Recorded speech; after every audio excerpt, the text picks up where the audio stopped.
Енді мынау не бойынша? Бордақыда тұрған қозы-қошқарларымыз бойынша. Мартовский қозы-қошқарлар 100 бас. Осыларды қойдық. Рацион мінеки тұр.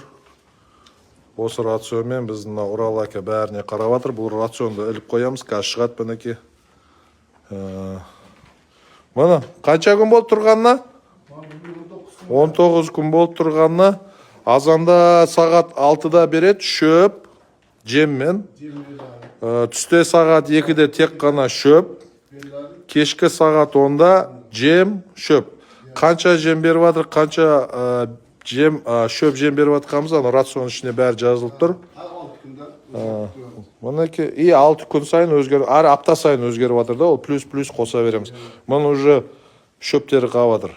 Значит, бұлар уже тойып жатыр. Уже көздері де тойды, өздері де тойды. Мұнекі.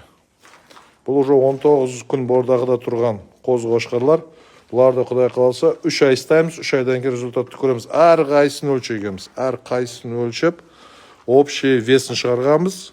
Соңында қайтадан вес шығарамыз. Қандай результат берген 3 айда.